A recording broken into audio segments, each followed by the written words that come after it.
أشهد أن لا إله إلا الله أشهد أن محمدا رسول الله أشهد أن محمدا رسول الله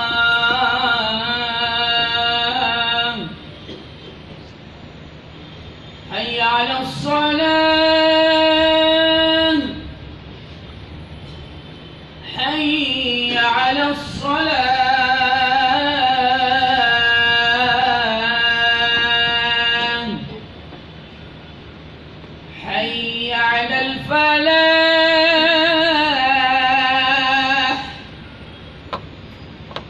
حي على الفلاح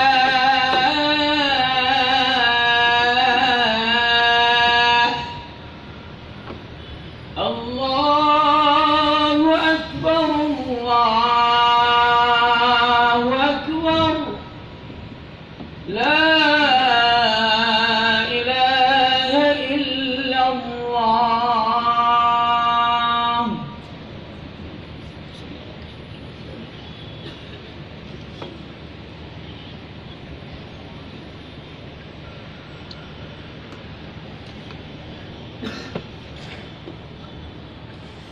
إن الحمد لله نحمده ونستعينه ونستغفره ونعوذ به من شرور أنفسنا ومن سيئات أعمالنا من يهده الله فلا مضل له ومن يضلل فلن تجد له وليا مرشدا وأشهد أن لا إله إلا الله وحده لا شريك له وأشهد أن محمدا عبده ورسوله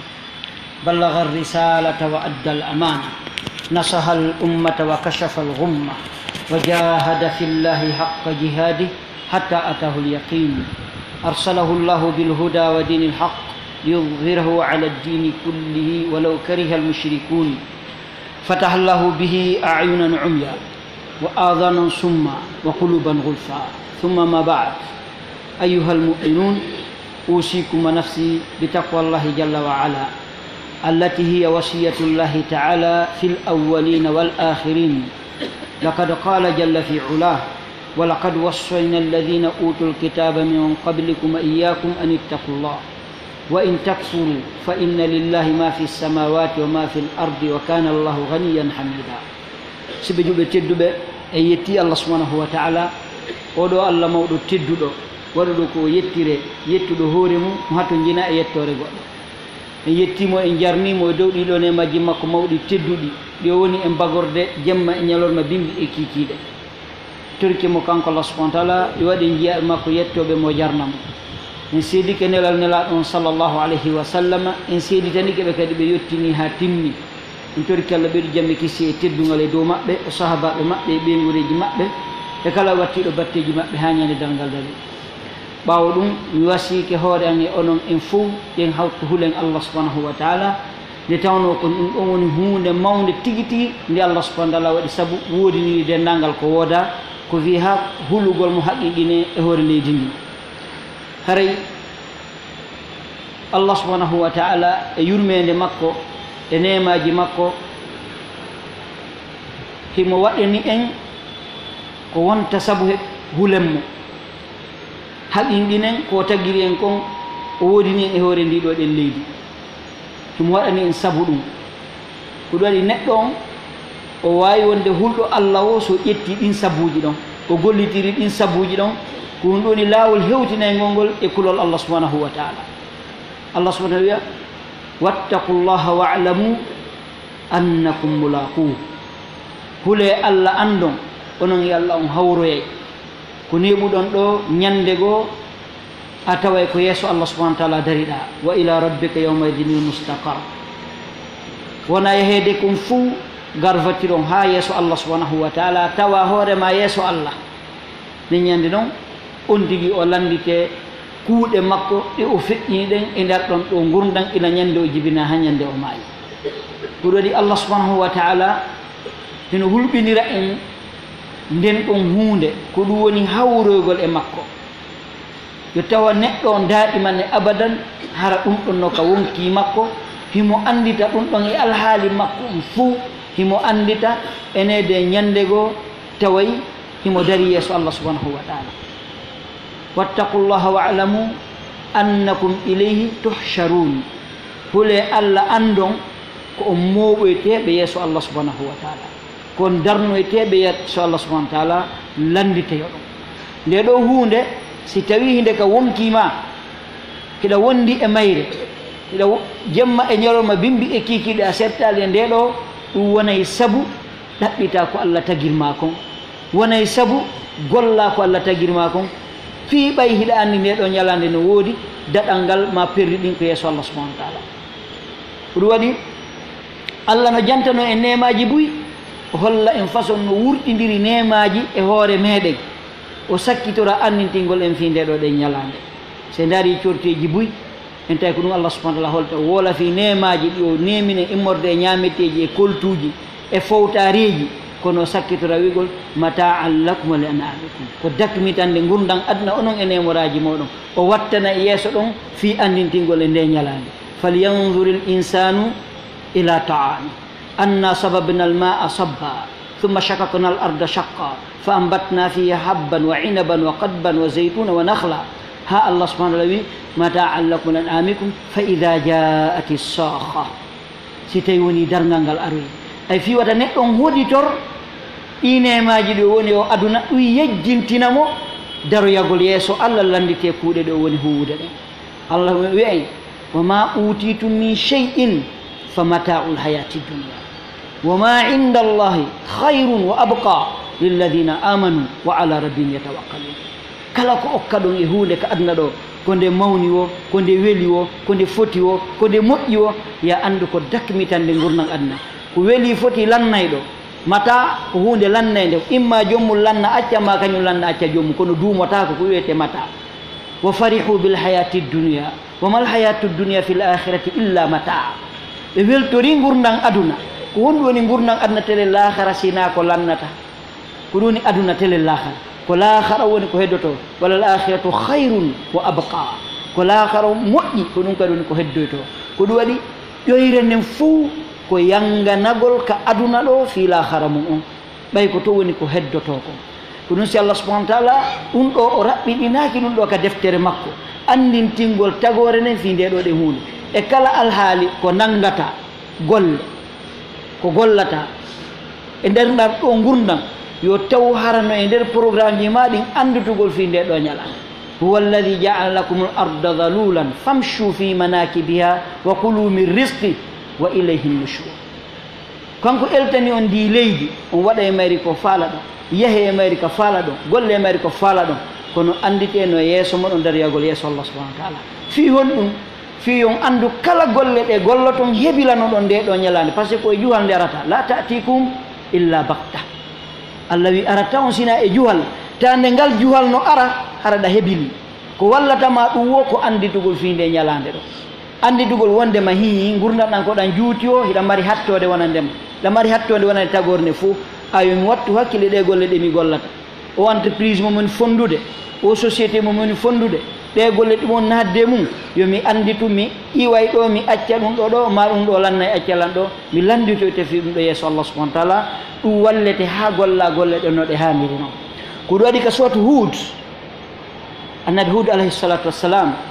Allah subhanahu wa ta'ala o yewti en fi noone annabaɓe no ɓe gerɓe wondiri e yimɓe maɓɓe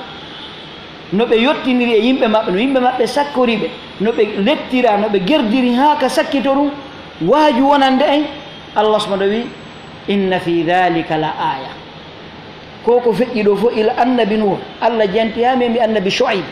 goto ɓe annabajo ko ari o yeeti yimɓe makko wa ila adin akhahum huda qala ya qaumi ibudullaha ma lakum min ilahin ghayru wa ila thamud akhahum salihah qala ya qaumi ibudullaha ma lakum min ilahin ghayru wa ila madyana akhahum shu'aiba qala ya qaumi ibudullaha ma lakum min ilahin ghayru ɗen issaji o soggi ɓay ka sakkito ɗum ko honno yimɓe ɓen ɓe jaɓiri ma ɓe dartori ɓe salori ko honno Allah nangiri ɓe ɓawo ɗum ɗon Allah wi inna fi dhalika la aya no e koko janta ɗo fof mande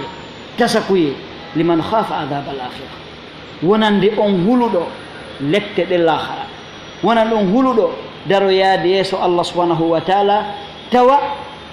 o naɓorali ko Allah faala idan si ɗum ɗo neɗɗo on o wawi taskade fi ngal ɗo ɗe ñallal moƴƴinanaymo ɗan ɗo gurdam makko footinamo kadi e aduna on footinamo deeƴinamo hara o wonal neɗɗo maapiɗo aanuɗo kayiɗamo mo soñji kayiɗamo mo lorri ɓay aduna foosimo o ɓama wattama e feɗanduma a fotorta ɗum ko fotorta o ko jaɓugo ɗiɗo ɗen ko ɗi yamiroje ɗe yamiroje Allah accugol ɗe haɗoje Allah subhanahu wa taala ko ɗum waɗi allahu subhanahu wa taala e nder ko hulɓiniri bani adama kon o hulɓinirali bani adama ha hewtinatoygol yiite ko weltiniri bani adama kon o weltinirali bani adama ha hewtinatoygol aljanna Allah subhanahu wa taala ka sotu zumar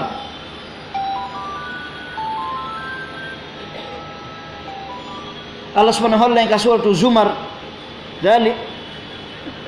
lahum dhulalun min fawqihim wa min fawqihim dhulalu wa min tahtihim dhulalu yani no sengo dow maɓɓe kippodiji yiite yimɓe natuɓe yiite ɓen no sengo ley maɓɓe kadi kippodiji yiite hiɓe fubbo ka nder yiite ton Allah subhanahu wa taala dhalika yukhawwifu llahu bihi ibada ko ɗum ɗo Allah hulɓinirta jiyaɓe makko ɓen si goɗɗo hulɓinirama ɗum ɗon o hulali o mara ko hulɓiniri o hula so hulɓinirama lette ɗen lahara o hulali Allah o mara ko hulɓiniri o hula dhalika yukhawwifu llahu bihi ibada ko ɗum ɗo Allah hulɓinirta jiyaɓe makko ɓen ya ibadi fattakun kono e jiyaɓe an huleɗa rente sabu no mbiɗo mari ko lektire wala yu'adhibu adabahu ahadun wala yuthiqu wathaqahu ahad lettata sugu letti Allah ɗen hay goto haɓɓata su koɓɓol Allah ngol hay goto no ka Allah subhanahu wa taala to lette no toon kadi nema o wi ka weltinirgol jama on kadi ko weltiniri hattode nde Allah weltiniri tagorne ko weltinirgol ɓe koni konka aljanna natugol aljanna e nemaji mum walladina amanu wa amilu salihati fi rawdati ljannat lahum ma yasha'una fiha inda rabbihim dhalika huwa alfadlu lkabir dhalika alladi yubashiru llahu bihi ibada ko ɗum ɗo woni Allah ko weltinirta jiyaɓe makko ɓen idan si goɗɗo o hulali konko woni yeeso makko ila ɓawo mayde ha yeeso ton haray o wawata wadde yamiroje Allah ɗen e hoore ndiɗo ɗe leydi no Allah subhanahu wa taala ɗaɓɓiri noon ko ɗum waɗi ndaare yedduɓe lahara ɓen fof ndaare golleji ɗi ɓe gollata ɗum ka leydi Allah za'ama alladina kafaru anna yub'athu qul bala wa rabbi latub'athun ɓe wiwɓe wonnema dargal ala mo maayo immitotako ndaare alhaali maɓɓe ko ɗum waɗi ko ɗo woni faysal hakkunde tagorde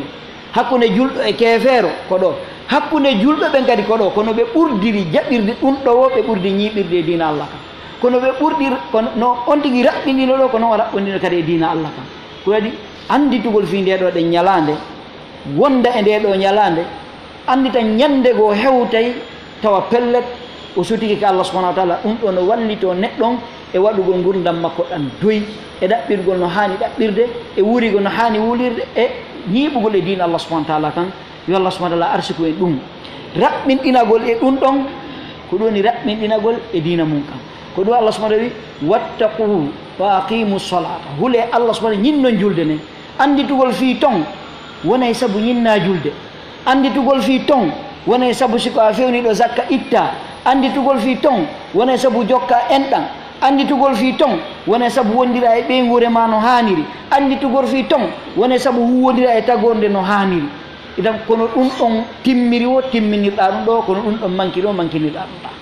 idan ɗum ɗo ɗe no ɗaɓɓa e julɗo ka hoore leydi Allah subhanahu wa taala ɗo yo jaɓu o andita fi nde ɗo ñalare har o majjinkinaki nde ha o wurra ɗo no o wuriri o en torki Allah subhanahu wa taala arsiku en ɗum aqulu ma tasma'un wa sallallahu wa sallam ala rasulihi wa barak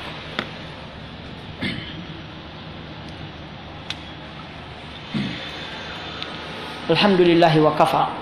صلاة وسلاما الأتمان الأكملان على خير من بعث رحمة للعالمين وحجة على الآندين نبينا محمد وعلى آله وأصحابه أجمعين بعد سيب جلب سيدي وولد في كيون يوم الآخر كنيالاند ماوند ما بيند يمبي مؤيبه بن فوق كهور ليدي الله دو إلى أن بعد ها ميمي e sakkitiɗo moƴƴuden ko leydi Allah tawi finde ɗo ñalande ma pini mo ano anni ko finde ɗo ñalande watta goɗɗo nema moƴƴuɗo wontanamo nema yani mapinɗomo sabuna himo darnoy mo hasboyede yeeso Allah subhanahu wa ta'ala. Abdurrahman bin Auf radiyallahu anhu wa arda den andi ɓay o feeɗi ɓe feerama Makka arama Madina, nelaɗo sallallahu alayhi wa sallam wanno ko wiyete kon ta aahi, yani weldindigol hakkude muhajiruna e ansar. mo nelaɗo weldindinno mo e mum on suɓindinno mo, miɗo mari rewɓe ɗiɗo, suɓo mo faalaɗa o mi accita jomba, miɗo mari jardin ji ɗiɗi, suɓo mo faalaɗa o mi okkima. On tuma o wi'i barakallahu laka fi malika dullani ila suq, Allah waɗu barke jawdi ma ni, tindinan ka sodete yeeye to. O tindinimo ka makiti o yehi o soodi o yeeyi ha o jeeya min athriya sahaba, ɓurɗo wonde patton e sahabaɓe. Ha kanko Abdourahmane bun Awf o inni miɗo jorti si mi wayliti hayre mi hoccay kamɓe, hakke ko Allah ñaññini mo arsi o. Abdourahmane bun Awf radiyallahu anhu arda, si o nemaji ɓannanoma yeeso makko, ɓay himo mari jawdi, himo mari nemaji, façon ñameteji fof haray no woodi, si ɗum ɓannanoma o wullayno ha o wemboda e hoore makko. Ha ñande ko ɓe landimo ko honɗum waɗi, o winna ko Mus'ab ibn Umayr radiyallahu anhu woni anditude. Mus'ab ibn Umayr ko awwal safir fil islam, ko ɗo atta imminede yo yahu yottinoya diina. ɓen diina kan ari Makka, ɓe Madina ɓen ari hendike ka ɗon, nelaɗo immidinno ɓe e Mus'ab ibn Umayr yahu janna ɓe diina. ñande o mayno tawi ko wanare wotere o mari, si nde waɗama ko hoore hewta koɗɗe, si nde waɗama koɗɗe hewta hoore nden, ɓe yeyti nelaɗo maki suddire ila ka hoore waɗum idhir on, yani huɗo wiyete ko idhir, waɗu suddi on ɗon koɗɗen surroɓe. Abdourahmane bun Awf o innaka wonki makko kanko tew hara, si tawi ko alakhara makko Allah yettinanimo aduna, hara Mus'ab ibn Umayr ko aduna makko Allah nendanimo lakhara. ɗum ɗon mabinanimo ka wonki makko o wulla. A tawata neɗɗo wowɗo wono Abdourahmane bun Awf hino ya tura goɗɗo, hino ya tappa goɗɗo, hino ya jatta goɗɗo, hino ya tooña goɗɗo, hino ya kansa goɗɗo. A tawata wowɗo noon abadan. Idan sa yi tooñidiro e lorridiro e tagorde, wallahi ko oɗo nasib manque ɓerɗe jamma. Anditugol wondema hi ñalande no woodi nde daroytoɗa yeeso Allah subhanahu wa ta'ala, Allah landitoma bima qaddamta wa ma akhart, kala ko arina e ko sakkintema. nden ñande si tawi ɗum ɗon no ka wonkima tun a watta e hakkille. ñande go nelaɗo sallallahu alayhi wa sallam nene Aisha hiɓe waali, nene Aisha wulli gonɗi ɗi memi nelaɗo sa sallam, neɗomaki malladi yubkiki ya Aisha, kon ɗum ma wulli nde. nene Aisha wi ene nelaɗo taw son anditoy e ɓeygureji mon ɗi yawmal qiyama, annabaɓɓen anditoy e ɓeygureji maɓɓe ɗi yawmal qiyama. neɗomaki nokkeli tati fala, si tawi woni balansi fempama, si ɗeri sakama, ala annabajo anda goɗɗo, goɗɗo anda annabajo. idan bo be e golle mum. nda nene Aisha Siddiqa bintu Siddiq, oɗo ɗen tawi ko sonnajo nde ɓuraɗo yiɗede kadi ka nelaɗo ahabbu nas ila nabi sallallahu alayhi wa sallam,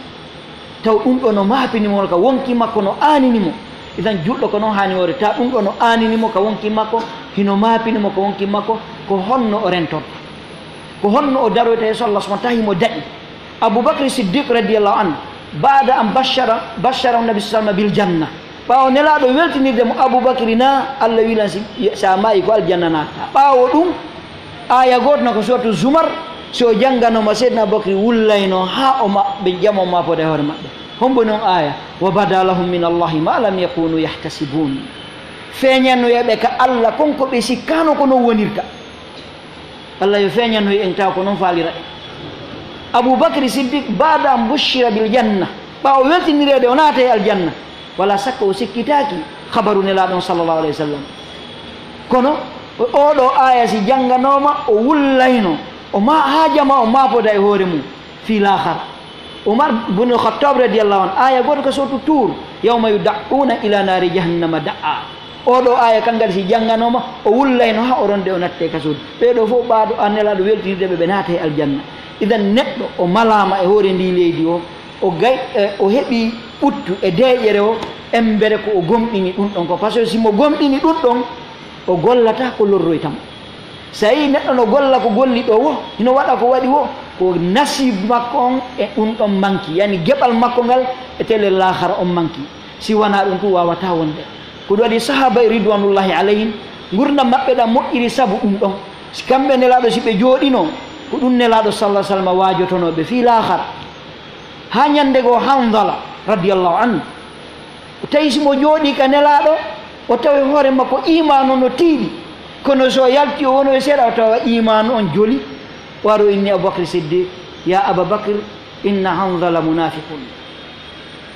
an ya aboubacry min Hanzala ko minafiqijo aboubacry wi wan honɗo o sifanimo aboubacry wi siko ɗum hara en fof ko en nafiqi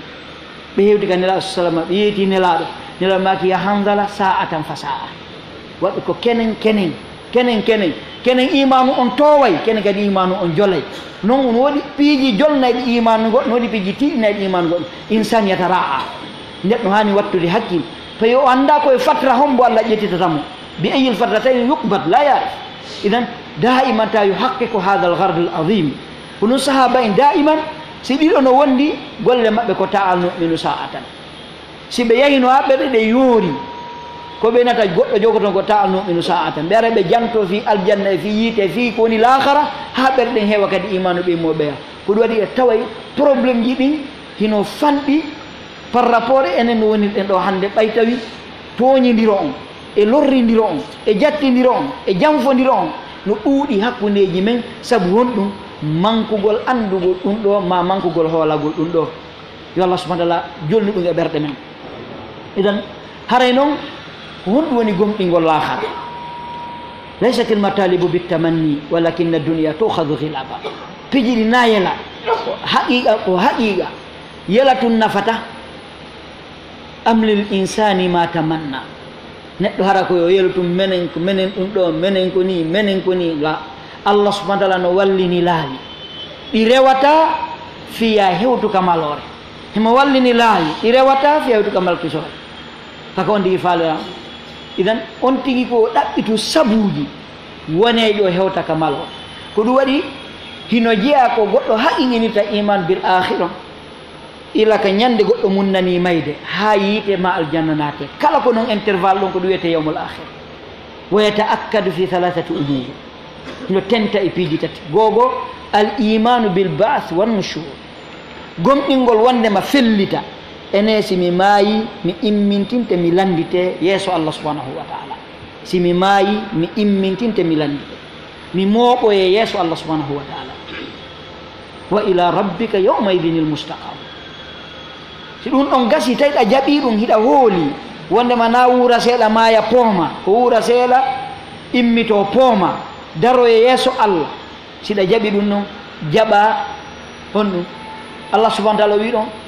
ala yadunnu ulaika annahum mabuthuna li yawmin adim eɓe fellitali ɓe immintinoyete ɓe mooɓo yeeso Allah subahana wa taala si a felliti ɗum a hoolike ɗum jaɓa wondema ko wiyete alhisabu wal jaza si on tigi immitama mooɓama yeeso Allah na mooɓoyegol ɗon tunko hande kadi noon ko hasboyede yoɓoye natijatul hisab hande kadi ko hasborde yaltini on tigi yoɓoye alhisabu wal jaza hande kadi on tigi o landitete ɗon kala ko o golli kala ko o huuwi o landitete ɗon Allah subhanahu wi wa nada'u mawasina alqista li yawmi alqiyamati fala tudlam nafsun shay'a wa in kana mithqala habatin min khardalin atayna biha wa kafa bina hasibin ñande balance fempete golleji on tigi ɗi ƴewne moƴƴi e bonɗi peesa on tigi hasbe kala ko résultat o yaltini ko ɗum o yoɓoyte si o jaɓa ɗum ɗon ko yowodiri e fempugol balance ɗin sakugol ɗeri ɗin on tigi jaɓira nano ma jaɓira ñaama Allah subhanahu wi wa kulla insanin alzamnahu ta'irahu fi unuqi wa nukhriju lahu yawma alqiyamati kitaban yalqahu manshura iqra kitabaka kafa bi nafsika alyawma alayka hasiba nden ñande golluɗa kon fop toso kon e jannu la yughadiru saghiratan wala kabiratan illa ahsaha wa wajadu ma amilu hadira wala yadlimu rabbuka ahada fop a taway ko ɓuri fanɗude a taway toon alhardal ko asgar min kulli sahir kala ko ɓuri fanɗude ko sengole ɗon hardal woni idan Allah wi a tawoye ɗum ka balance ma moƴƴi e ka peese ma a tawoye ɗum ko boni kadi a tawoye ɗum toon ko peesoy wo ko ɗum si ɗum ɗon feƴƴi si résultat on yalti tawi koko moƴƴi yo Allah waɗan en ɗum on tigi sogge o yaara aljanna wasiqa alladina ttaqaw rabbahum ila aljannati zumara si tawi koko boni kadi yalti yo Allah danden o sogge o nawre yiite wasiqa alladina kafaru ila jahannama zumara wasiqa alladhina kafaru rabbahum ila jahannama zumara hande kadi sogge yedduɓe Allah ɓen ɓe wurana ko Allah faala ɓe kan nawre yiite hare ko ɗum woni istiqrar on ko ɗum mu'minu ali fir'aun wi anno fir'auna e yimɓe mum ɓen ɓay ɓe tampini Musa e Haruna e bani Israil ɓe lorriɓe ɓe tampiniɓe mu'minu ali fir'aun ɗe andi oɗo ko jeyanoɗo yimɓe fir'auna ɓen gomɗinnoɗo suunoɗo iman o qala rajulun mu'minu min ali fir'auna yaktumu imanahu o wiyanonoɓe ley ton wa ya qawmi innama hadihi alhayatu dunia mataa wa inna al akhirata hiya darul qarar kono yo yimɓe an ande ɗan gurdam aduna ko fir'auna yeeta ɗum laamiɗo duuɓi temeɗɗe imo gérude laamu makko ngun Égypte ala façon bandiyagal e façon nema ko Allah neminali mo Allah wi kam taraku min jannatin wa na'im wa zuru'in wa maqamin karim Allah holli en ka suwat fussilat nemaji ɗiɓe ka suwatu dukhan nemaji ɗiɓe acci immorde ko ɓe wonno neminade mum e ka ɓe ka saɓɓe sakkitole ɗum kaka jahannama idan ko ɗum o wiɓe innama hadi l hayatu dunia mataa ɗan gurdam aduna ko dakmitagol wonɗen ɗo wata ɗum perdini lahara musidɗo julɗo ko ton woni tigi tigo wa inna dar al akhirata la hiya al hayawanu law kanu ya'lamun ko ton gurdam tigi tigi jelna woni idan yangorɗo fi heɓoygol ton ko ton ka on ɗigi naatiroy wo ko ton istiqrar tam istiqrar nihai ko ton woni place e werde sakkitorde nde e to werde sakkitorde nde moƴƴanama musidɗo julɗo tedduɗo hande kan noon naati ɗo kala ko yowodiri e ila mayde ila on tigi munnani mayde ko jannguɗen ka deftere Allah e ka sunnanelaɗo sallallahu alayhi wa sallam immorde e malako mawti no ardata goɗɗo immorde no ruhu nawrete immorde so wattama qabru ko arta ɗon e alhaaliji qabru on e so immitike ko watta ka arasatul qiyama immorde addugol nangue ha fewndo hoore e ɗum ko watta ɗon kon fou e soggugol moɓugol humugol jahannama pooɗa addange wa ji a yawma idi bi jahannama yawma ida tadakkaru l insanu ma saa yawma yatadakkaru l insanu wa anna lahu dicra nden ñannange addede ari hadith selluɗo yamaki yu'ta bi jahannama yawma alqiyama laha 70,000 zimam ma'a kulli zimamin 70,000 malak yajurrunaha nden ñannege addete hinge jolkiɗa jolokoje guluji te meɗɗe jeɗɗi jolokol be malaika wara ɗum no jogui ɓe yajurrunaha ɓe pooɓe daasudenge Allah wi en wa ida ra'atuhum min makanin ba'idin sami'u laha taghayyuzan wa zafira singe yimɓe bomɓe ɓen hara hinge siwri fi ñamugol ɓe kono hinge huma hinge jolka geddete nge jolke ɗon ɗi ɗum ɗon ko watta fou e tagore nden ko yahata ka annabaɓe ɗaɓɓugol tefore hano nelaɗo tefiranoyta tefiranteɓe noon hano yahoɓe aljanna hano yahoɓe yiiteya ɗum ɗon fof koye nder ahwalul qiyama jeeya don neɗɗo on ko ɗin piiji andata ka wonki makko daiman abadan e nder ko woni gollude kon e nder ko woni yiltodirde kon e nder ko woni huwodirede kon e nder kala ko o watta yo taw ɗum ɗo yastahdiruha hara ɗum ɗon ka wonki makko o waaloday e ɗum o immoday e ɗum o ƴawday e ɗum o joliday e ɗum ko ɗum so huwodire huwodel labangal ko ɗum so waɗa dewal labangal ko ɗum so golla golle ɗi Allah yiɗi yardi ko ɗum waɗi ndaare yimɓe ɓen si tawi alhaali maɓɓe en loƴitele lahara a tawa huwode maɓɓe ɗen no loƴi Allah subhanahu wa ta'ala bal daraka ilmuhum fi l akhira bal hum fi shakki minha bal hum minha amun bal iddaraka ay da'ufa gandal maɓɓe tele lahara loƴi ko ɗum waɗi si alhaaliji maɓɓe ɗi loƴi aduna si tawi no tele lahara on no tiiɗi alhaali maɓɓe kadi loƴa ɗon bal iddaraka ilmuhum fi l akhira gandal maɓɓe tele lahara loƴi huwodire maɓɓe aduna ɗen kadi loƴi gandal maɓɓe tele lahara loƴi dewal maɓɓe rewgol Allah maɓɓe kadi loƴi ko ɗon jama on ɓurdi julɗo ɓuri ɗon keefeero julɓe ɓen kadi ɓurdi ɗon no julɗo ɓurɗo tiiɗude ɗum ɗon kon ɓuri tiiɗde huwodel e gollodel e dewal ɓurɗo jaasude ɗon kon ɓuri jaasude huwodel e gollodel e dewal bal iddaraka ilmum fi l akhira bal hum fi shakki minha tode kamɓe hiɓe sikkiti ɓe hoolaki est ce que ɗum ko non woniri e wallahi tuusugol an nde yewtere mbiɗo yewtude e ɗe balɗe goɗɗo moko baale kadi wonɗo Konakiri ɗo mbiɗa yewta fi sirate wo kanko kadi o hoolaki ɗum ko gonga musidɗo ɗum ko jamanu woldi ɗum ko samakalaji tunno Allah subhanahu wa in minkum illa wariduha kana ala rabbika hatman maqdiya thumma nunajji alladhina ittaqaw wa nadharu adh-dhalimina fiha jithiya wo kanko kadi o hoolaki ɗum ɗum noon himo ɗo himo o juula e juma o heɗoto bayanaji o jokka e karmakoɓe kono haɗi kanko o nanali fi ɗum no woole hoolaaki ɗum ko no woniri hino seewi ɓuri leeɓol no weli ɓuri kaafa alaa mo ƴawata ɗon ko lumbuɗo ɗo wona to e aljanna yo Allah lumbino en idan si neɗɗo noon woodi e piiji si tawi o sikkitike ɗi ma o fenniɗi waray na o julɗo ɗin ko principe ji ka nder diina ɗiɗo yeddodiraali ɗi idan hare fala bode julɓe wattakkil no woodi woɓɓe hara ɓe sikkiti bal hum fi shakki mina bal hum minha amun woɓɓe towɗe ɓe annda fi ɗum furay ɗoy fi ko yowndire lahara ɓe annda fi ɗum ko ɗum waɗi huwodire maɓɓe ɗen anndude kisan ɓe annda fi ɗum waɗi Allah holli en hare soto namli yewtuɗen ɗo arki soto Isra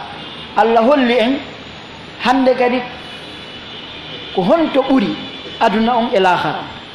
Allah mesiri waɗi aduna e balance waɗi lahara e balance o holli en laaƴi pos o holli en kadi konto ɓuri on naalen tan ɗaɓɓu aduna wallahi ɗaɓɓu aduna ha ka faalaɗa yo taw tun no dagi si Allah jonnima aduna on fof sino dagi hada hani fadlu hada min fadlillahi yutihi man yasha kono iyaka thumma iyaka an tubaddila akhirataka bidunia araditum bilhayati dunia min al akhira wama alhayatu dunia fi l akhirati illa qalil e on weltori aduna on yejjiti lahara aduna wonani telle lahara sina seeɗani woni aduna telle lahara wata waylutu wata change atastabdiluna alladhi huwa adna billadhi huwa khayr ihbitu misraa on wattita ƴetton konko ɓuri moƴƴude watte ko ɓuri jaasude hara on jaasi idan fala budda neɗɗo o watta hakkille Allah subhanahu wa waɗani en balance o holli en Allah subhanahu man kana yuridu l ajilata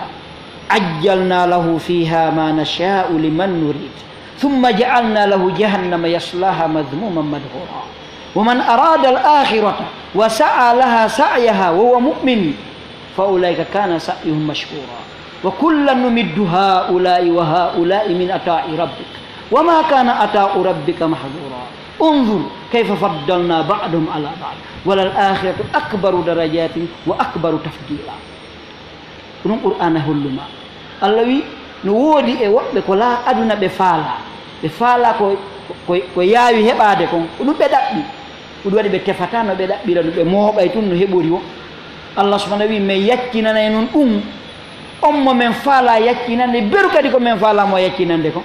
wallahi faalema aduna jonnalima faalema ko yerku Allah muyamma kon heɓata en ko ɗum waɗi si ari e nela sam ɓe maaki hadi mo nene Aisha filli ɓe maaki lan tamuta nafsun hatta tastakmila rizqaha fa ajmilu bitalab wonki mayata ha ko Allah windani konki timmina teska or leyda wallahi tamako hay si ɗa waali ɗaani si arsike ma o memminike Amérique a andata ha hewtoya toon nde hewɗa wiya mi anda no mi hewti par ce que arsike ma memminike toon ko siko kanko arata tawama e siko a yata tawama kono noon a hendotom kono hendotamo ko Allah ande ta ɗum maapine ta ɗum aanine maki ɗaɓɓire no haaniri ɗaɓɓire no dagori acce o huwodire bonɗe o janfodiro e toñidiro e kansidiro ande koko lannata wonɗon ɗaɓɓude ɗon e ɗaɓɓe ko heddoto kon to Allah subhanahu o jonnay on tigi yeru ko o faala kon on mo o faala jonnude kadi ko jelo ɗaɓɓiɗo aduna ha ronki heɓude ko jelo woni tampali heɓi ko Allah woni sendude ɗi piijino e hikma makko e gandal makko Allah wi so on tigi ɗaɓɓi noon aduna on no ɗaɓɓiri o hare ko jahannama woni werde makko o guiñoye kadi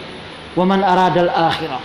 kara noon faalaɗo lahara ndaari siya ko arduɗon ka duniya e siya ko arduɗon ka lahara wa man arada al akhira wa sa'a laha sa'yaha kala faalaɗo lahara o gollani lahara ko lahara gollanta lahara yonata tum faale yonata tum yela ma golla hina golle tum kadi ko ma golla ko gollante ko fala buɗi jamo watta hakkille lahara ko golle ko addi en aduna ɗo wona golle o golle kadi ko ɗum waɗi buysi mayde nangiɓe ɓe toroto yiltagol golla golle moƴƴi hatta ida jaa ahadahum l mawtu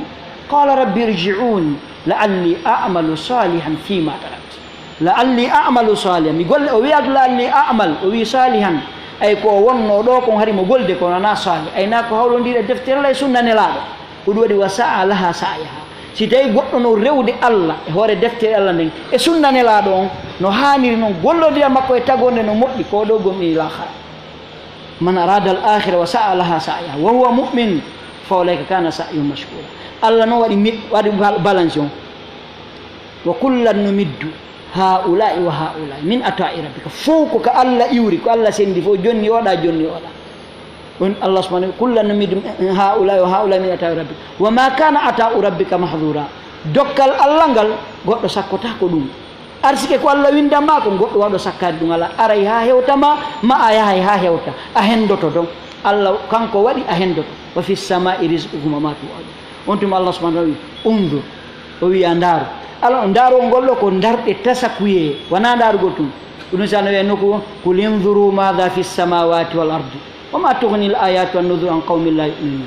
awalam yanzuru ila as-sama'i fawqahum kayfa banaynaha wa zayyanaha ma laha min furuj idan an-nazar huwa an-nazar bitadabbur wa ta'aqqul wa tafahhum wa tadhakkur wa laysa bimujarrad nazar bil aynayn tahta al-jabha wana dedo ko ndarigol nde bernde Allah subhanahu wa ta'ala fa innaha la ta'mal absar walakin ta'mal qulubul lati fi sudur na de wumata de si wumi lorratama kono de ka becce do si de wumi a perdi idan ko de ndarite unzur ko de Allah wi andari kayfa faddalna ba'dahum ala ba'd kono men urniri yoga mabbe do yoga be dabbube aduna be dabbube l'akhirah darino Allah bursi Allah darino do ajibo tan si ko aduna bursi ko l'akhirah kono Allah subhanahu wa ta'ala walal akhiratu akbaru darajatin wa akbaru tafdila ko l'akhara on ay ko mo Allah jonni fi l'akhara on wonto yanganade dum no do yangoranteno ko Allah jonni martaba mawdon ko an Allah jonni bural mawgal mi torki Allah arsko en dum bon hade jamanu hani wattude hakkil moƴƴa ferena wonti feren wab doyi Allah landinoke ma fa ina tadhhabun konto yato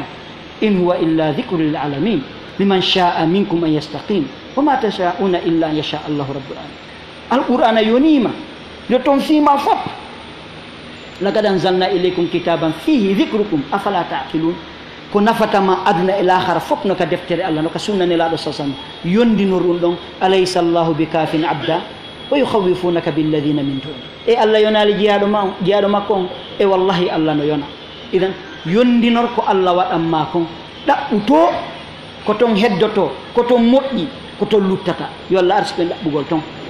dorki Allah subhanahu wa ta'ala yalla fewnu o tabbintina e ko yidi o yarli o arsi kain jangugol kaado dina fama tobbere sakkitorde ne musibbe julbe ko yewtuden o fop fo ko yowondiri ko e kaado de dina ko andugol si neddo anda o wadata hino jiya e lorra e tampere neddo yo wuro hara anda jangude dina Allah kan o ala wallinorde be karamo kobe hande kadi mo ukki weeti bimbi mo yaltude kullu nas yagdu fabai'un nafsa famu'tiquha aw mubiquha mo beno yaltude bimbi yeyogol wonki munki hina karamo ko jo landotoda wana deftere fontata janga konno andirta landiti don hoorema ko weeti bimbi do e kikide ko mas'alaji jelu landida ko mas'alaji jelu janguda a jangali a landaki yeto lan konno andirta bay andirtake koydo andirtake yangi andirtake nayi fi duubi bimbiji buy dudi andirtake no ko andirte fo innamal ilmu ko bitta'allum gandangal ko jangol ko imma su'al imma ta'allum imma jette defte ne janga imma landoto karmo ko jon idan hare jamon wattu hakkil anda ko addi en do ko objectif yani ko gharad fanunde Allah addiri en do eto timminande do ya tawi Allah subhanahu wa ta'ala en torki Allah fewnu e dum o tabbina e dum Allahumma lakal hamdu kullu wa lakal shukru kullu lakal hamdu hatta tarda wa lakal hamdu idha radit wa lakal hamdu ba'da ar-rida ولك الحمد على ما قضيت ولك الشكر على ما أعطيت اللهم إنا نعوذ برضاك من سخطك وبمعافاتك من عقوبتك ونعوذ بك منك لا نحصي ثناء عليك أنت كما أثنيت على نفسك اللهم إياك نعبد ولك نصلي ونسجد وإياك نسعى ونحفد نرجو رحمتك ونخشى عذابك إن عذابك الجد بالكافرين ملحق وصلى الله وسلم على رسوله وبارك وارض اللهم عن خلفاء الأربعة أبي بكر وعمر وعثمان وعلي وعن سائر الصحابة والتابعين بإحسان وأنا معهم يا أكرم الأكرمين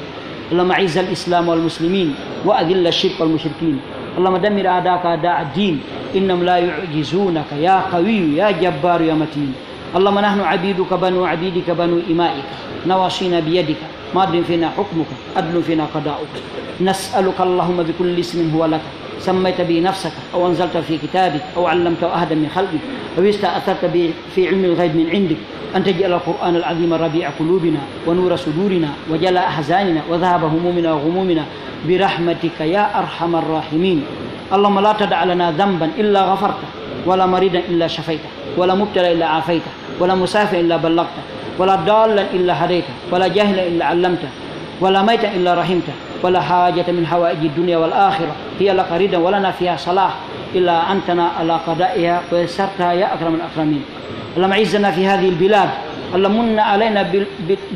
بالأمن والاستقرار، اللهم من علينا بالأمن والاستقرار، اللهم ولي علينا خيارنا، اللهم ولي علينا خيارنا، اللهم ولي علينا خيارنا، ولا تسلط علينا بذنوبنا من لا يخافك فينا ولا يرحمنا برحمتك التي وسعت كل شيء. وآخر دعوانا أن الحمد لله رب العالمين.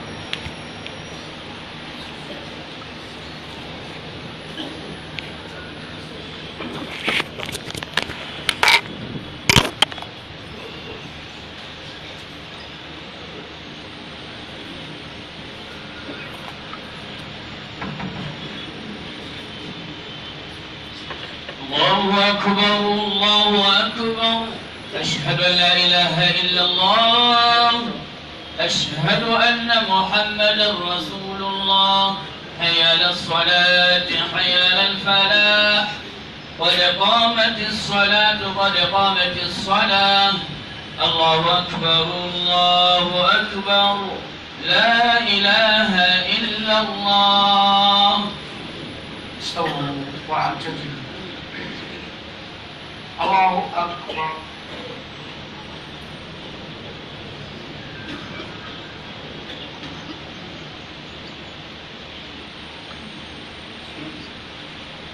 الحمد لله رب العالمين، الرحمن الرحيم، مالك يوم الدين، إياك نعبد وإياك نستعين،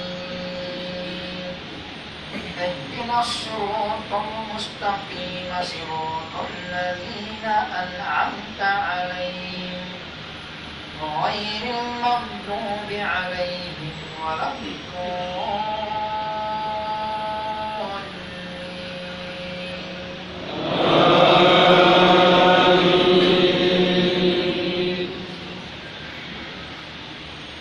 وبدا لهم سيئات ما عملوا وحاق بهم ما كانوا به يستهزئون. وقيل اليوم ننساكم كما نسيتم لقاء يومكم هذا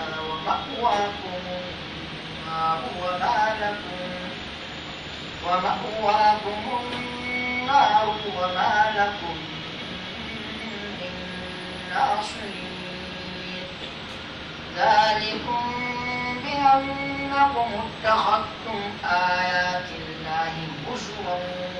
وغرتكم الحياة الدنيا، فاليوم لا يخرجون منها ولا هم يستعتبون. فلله الحمد رب السماوات ورب الأرض رب العالمين، وله الكبرياء في السماوات والأرض وهو العزيز الحكيم. الله أكبر.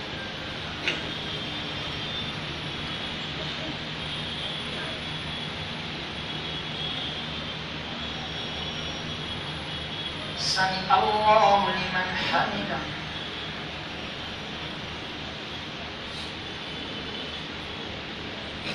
الله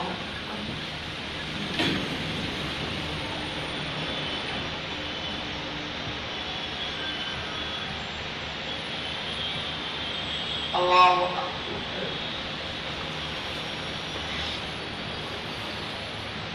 الله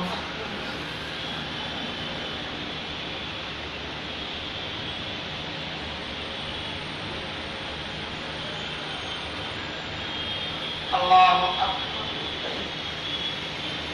الحمد لله رب العالمين، الرحمن الرحيم، مالك يوم الدين، إياك نعبد وإياك نستعين، اهدنا الصراط المستقيم، صراط الذين أنعمت عليهم غير المغضوب عليهم ولا الضالين.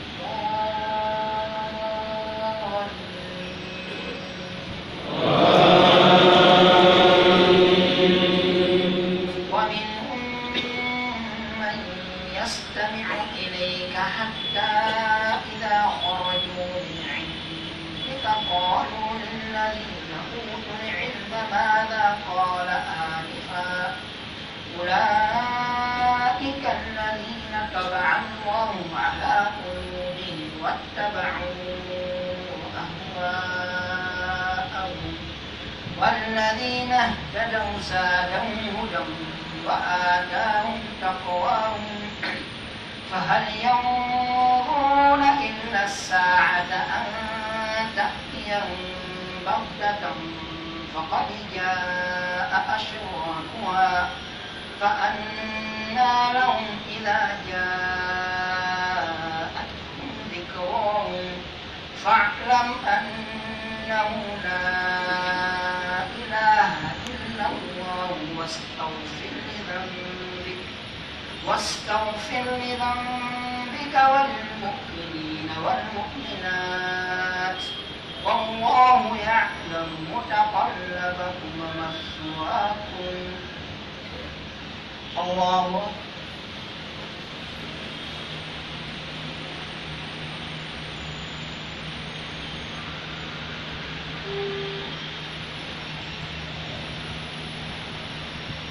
سمع الله لمن حمده.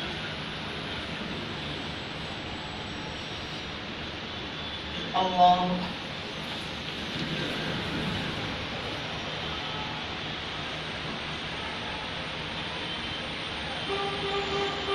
الله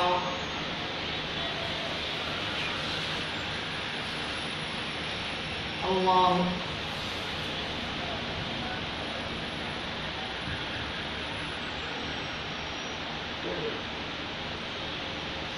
الله أكبر.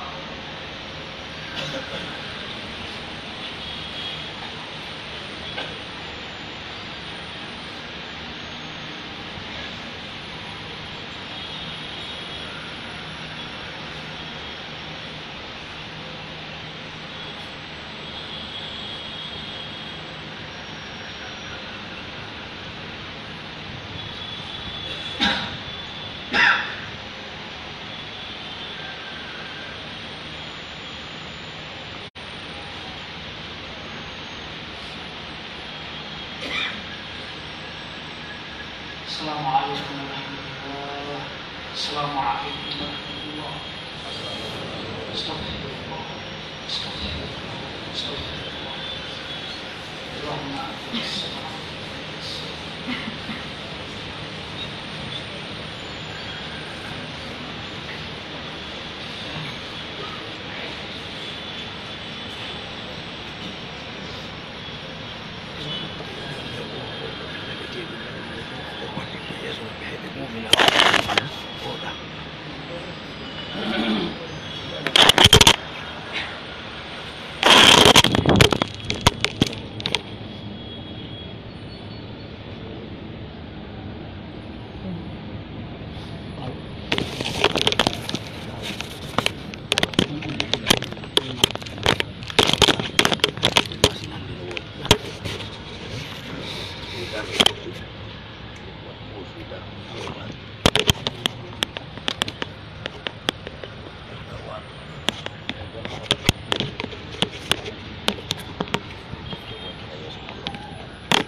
Bismillahirrahmanirrahim. Alhamdulillahirrahmanirrahim.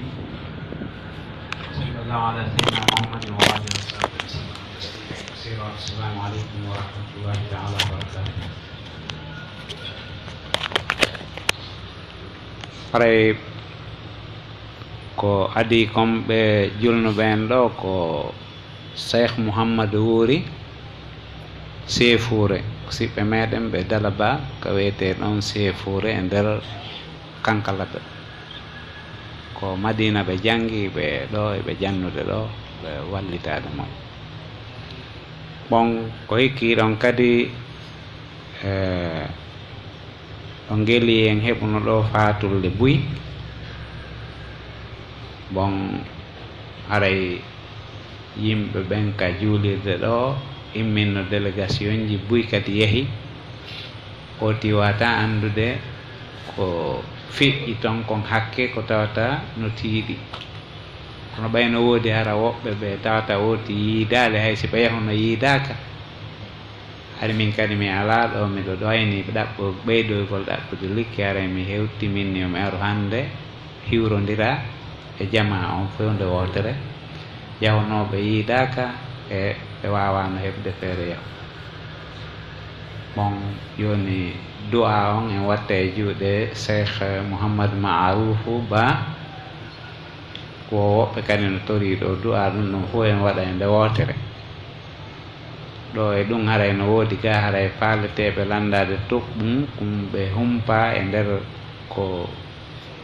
wonɗen e mum ɗo kon haray ɗen jonna 5 minutes wonande landotoɗo toɓɓum goton si waɗen noon du'a on inchallah naam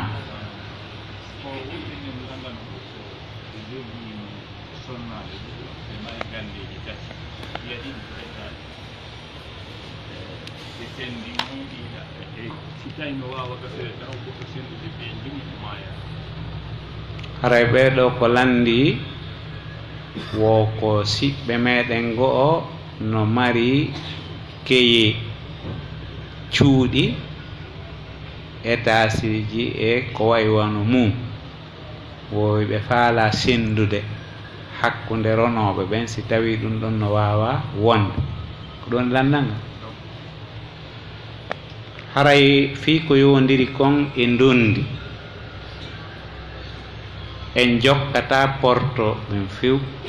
enen julɓe ɓen ko be jokken alqur'anare Allah nde Allah subhanahu wa ta'ala ko kanko tigi sendi ndondi hakke ko tawata ko hakkeji e ɗin hakkeji kadi haray doole ɗen no ɓurda e muɗum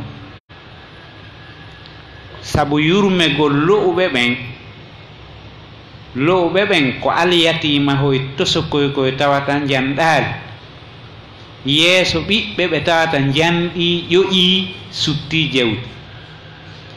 e yeeso worɓe jogiiɓe doole yeeso rewɓe lu'uɓe ɓe tawata wawata Allah subhanahu wa ta'ala ɓay ko nunɗuɗo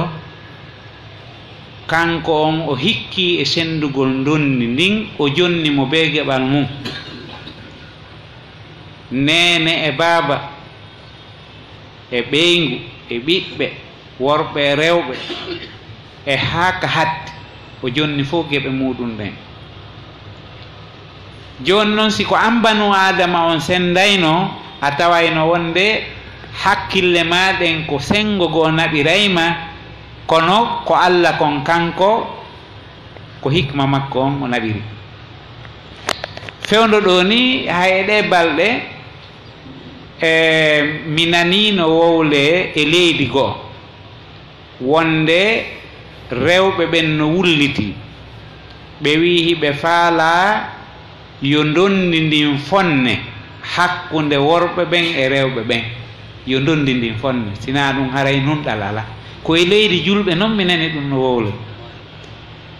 bon ɗum ɗon ko lundagol sariya Allah on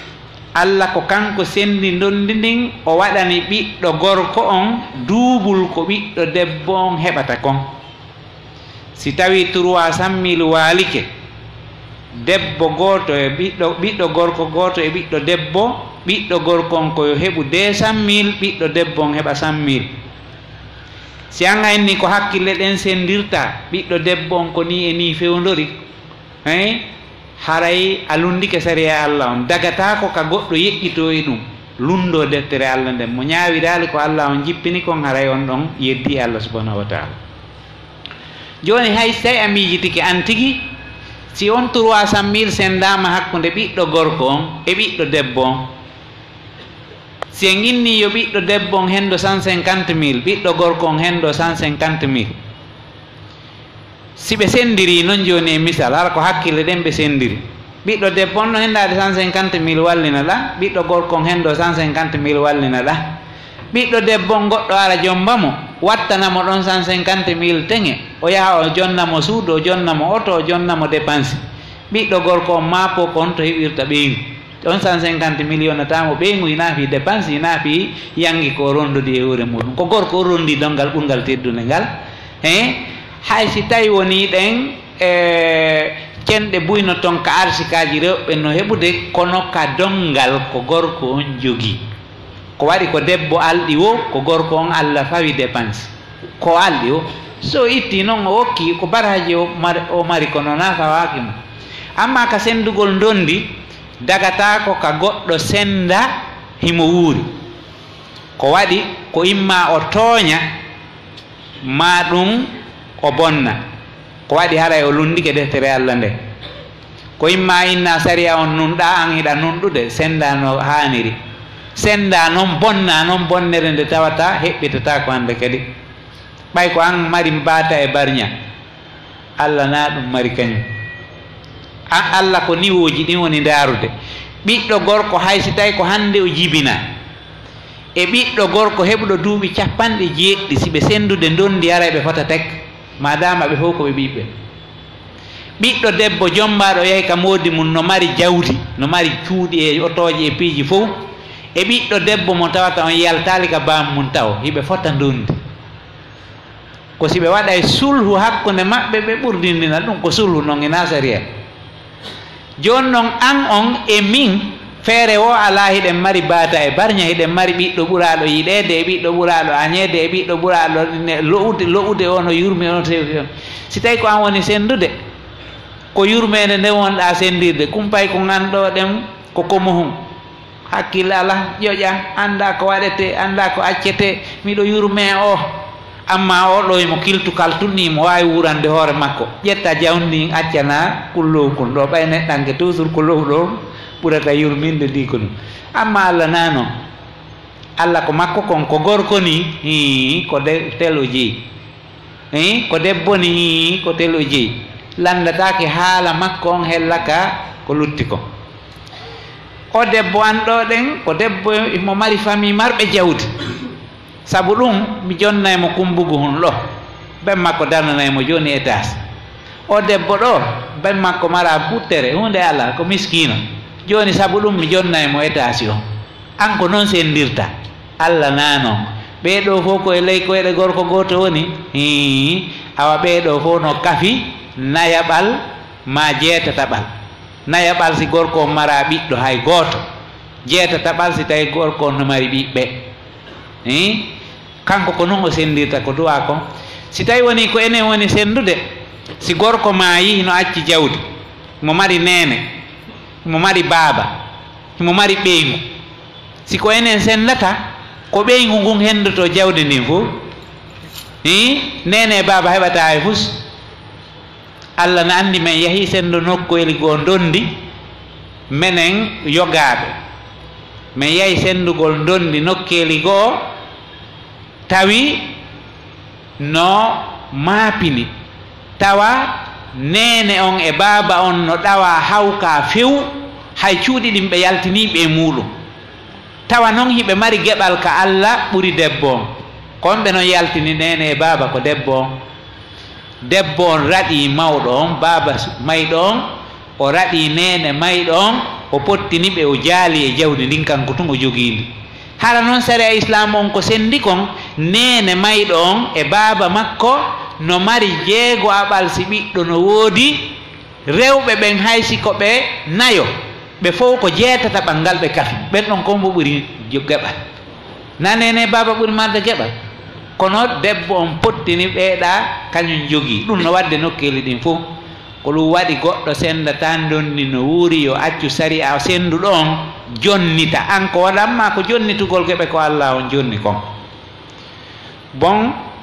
haray fewndo o wagtuɗo yimɓe buyno faljude ɗon marɓe jawdi buyno sendude si maaya inna ko kulol probléme ɗum wattaki no dagi ka okka ɓiɓɓe ma ɓen ko falɗa okkude ɓe o e gurdam ma o ɓiɗɗo an ɗo mi okkimo o étage kono ko sarti hara oɗo kadi a okkaymo wano on étage oɗo kadi okkamo wano on étage oɗo kadi okkamo wano on étage ko ɗum no laaɗo maaki ittaqullah wa adilu bayna awladikum kala ko okkoton kon hiɗon wuuri ko yon nunɗo hakkude ɓiɓɓe mon ɓen amma sendugol dondi ndi dagata ko few ko Allah woni sendude iɗa wawi noon okkude o ɓiɗɗo anɗo mi okkimo terrain honto terrain o woni ko lambanji oɗo noon oɗo kadi mi okkimo terrain honto terrain on woni ko kooya dagatako par ce que terrain on lambanji no hitti ɓuri terrain on ɗon kooya ka joni noon si tawi a okkayɓe e nder gurdam maɗan ko ya fonnuɓe nunɗa hakkude maɓɓe ko ɗum woni lekki baba goto yagal kono wireten noon e lekki gaygu e lekki gañanadi ko ɗum kadi sari on landi amma ka dondi accu ha ñande mayɗa ko tuma mayɗa o siro neɗa si a maayi haray Allah no sembini karmokoɓe wuruɓe ɓawma ɓen ara jonnita hakkeji duwaɗe ɗin kono ɗum woni ko hani kon sa okkay noon hiɗa wuuri nunɗa ala sendindirali ɓurdindinali hara noon a innali ko dondi dey dondi ndin kan nulaɗo no maaki la wasiyata li warithin yani wasiyantake ronayɗo Allah ño jonni mo koye no an wasiyotoɗa ko an nunɗi ka ko Allah ko an andi alhaali mo sakkitorta on ka ko Allah Allah subhanahu wa ta'ala daginali dondi fanni tabitali maygol roneteɗo on ko tuma roneteɗo maayi si dondi wolefimo kono himo mo wuuri kono himo ronede ɗum wattake himo wuuri o okkitiri e nder jawdi makko nin okki yo ɓiɗɗo makko ɗo 1 milliard okki oɗo 1 milliard okki oɗo 1 milliard ɓeɗo kadi o okkiɓe 500 millions oɗo kadi okkimo 500 millions o sendidiri wano noon ɗum no dagui o okkuɓe mo ɓe sonna hoore mum ko faala o woliyeɗa jonna goɗɗo étage madina o mo tata bitiki hum goto no ruyne 2 millions 3 millions okka o e étage wonɗo on to honno ɓe innata kabele hara bitiki on ko 300 millions ɓete ma 200 mille anna ya warru noon ƴettu 1 million on okkamo simo faala o soodoye ka o faala o oɗa kadi okkamo 1 million on oɗa kadi okkamo 1 million on haray anun ɗi hakkude maɓɓe ka haray ko ɗum ɗon nayi en waɗɗu ɗum few wasiyana gorronoɓe haray dat lande ɗen en darike ɗo mono faalayo tan on mbuy yaw yo même min ha probléme ko tawata wode joni noon oustaz Marouf no du'anade en e batte fatulle ɗen o du'ano en kadi ɓe toriɓe du'a assalamu aleykum Allahumma salli ala Muhammad wa sallim hara en torki Allah subhanahu wa ta'ala on toriɓe du'a ɓen kala ko ɓe faala ko moƴƴi aduna e lahara yo Allah okkuɓe okka dendangal julɓe ɓen kala ko ɓe huuli ko boni aduna e lahara yo Allah dande ɓe danda e nder dendangal julɓe ɓe torki Allah subhanahu wa ta'ala yo Allah fewnan ɓe durriyaji maɓɓe ɗi Allah fewnan ɓe durriyaji maɓɓe ɗi Allah fewnan ɓe durriyaji maɓɓe ɗin enen kala e maɓɓe amma hella fatundeji ɗin kadi en torki Allah subhanahu wa ta'ala kala seedinoɓe ɓen fof en torki Allah subhanahu wa ta'ala waɗanɓe aljanna joddi mum fatih ɓen kadi Allah hinnoɓe o yaafo yo Allah wartuɓe e yaafaɓe julɓe yo Allah hokkuɓe jannatal firdaus kala fatih ɓe fof Allah maghfir lahum warhamhum wa afihim wa afu anhum wa akrim nuzulahum wa wassi budkhalahum waghsilhum bil ma'i wath-thalji wal baradi wa naqqihim min adh-dhunubi wal khataya kama yunaqqa ath-thawbu al-abyadu min ad-danas Allahumma in kanu muhsinina fazid fi ihsanihim wa in kanu musii'ina fatajawaz an sayyi'atihim Allahumma adkhilhum al-jannata wa'idhum min fitnati al-qabr wa min adhabi an-nar subhana rabbika rabbil izzati amma يصفون وسلام على المرسلين والحمد لله رب العالمين